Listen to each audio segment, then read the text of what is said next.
Let's go over the keys for success for this team next year. Number one, and this is a big pet peeve.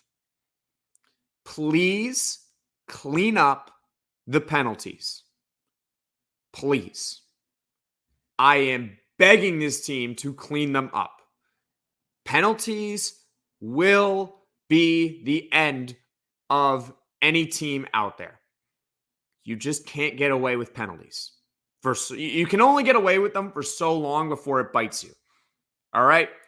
Here are the penalties per game ranks in the last 5 years for Syracuse football. And spoiler alert, it ain't very good. So last season, 2023, Syracuse was bottom 15 in the country in penalties per game. That means they took a lot of penalties. That's not very good, right? In 2022, with a more talented, it's not a more talented roster than this season, but it's sort of up there. In 2022, they had the most penalties per game in the country, which means they were dead last. The worst, the absolute worst. There was no team in the FBS that was more prone to committing penalties than Syracuse football. That's how bad it was. Speaking of flags biting a team, not working out, do you guys remember in 2022 that game at Clemson when Syracuse was 6-0 and winning that game? And then all of a sudden, Cade Klubnik is rolling out to his right on a 3rd and forever, and he's leaning towards the sideline, and he's a mile away from the first down, and all of a sudden he gets hit with a late hit out of bounds by Elijah Fuentes-Cundiff. You guys remember that? It completely turned the whole game around. Turned the entire game. One mistake killed it. And obviously, from then on, Syracuse went on a downward spiral for that season. But imagine had they won that game. And I don't think they would have eventually gone on to, go 10-2. At some point, they would have slipped up in that season. But they were on their way to upsetting Clemson in Clemson until that penalty happened. And they were worst in the country in 2022 in committing penalties. You got to clean them up. 2021, they were bottom half of the country. So, hey, improvement right there, right? 2020, that was a really dark year for Syracuse football. They were bottom 25 in the country. And in 2019, they were second worst in the country. So overall, this team over the past 5 seasons has been committing so many penalties per game. And there's a reason why they're not winning a lot of football games, because in part, they're committing too many penalties. So for this season, if they want to live up to the hype, please stop committing all those penalties. It is not good. Number 2, go undefeated in non-conference play. Simple. Go undefeated.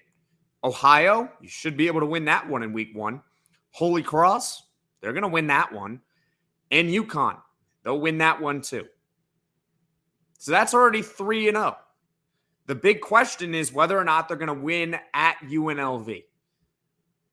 That's their toughest non-conference game. But if this team is truly good enough, and I believe they are, to at least win 8 games, they can win at UNLV. That's a winnable game. So win at UNLV, go 4-0 in non-conference play. That's a key to success. And the third and final one, and you can argue this is honestly more important than the first 2, you have to beat Georgia Tech at home in week 2. They have to. And I know you might be thinking, well, you have to win every game or you have to win these games. But I'm telling you, Georgia Tech week 2 sets the tone for the season. They have a solid quarterback and coach tandem with Haynes King and Brent Key. This was a team that qualified for a bowl game last year for the first time since 2018. So they have momentum heading into next season. It kind of reminds me of Syracuse and Purdue.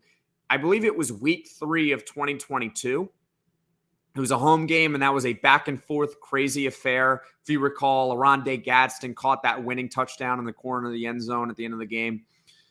But when Syracuse won that game, it set the tone for at least the first half of the year when they started 6-0.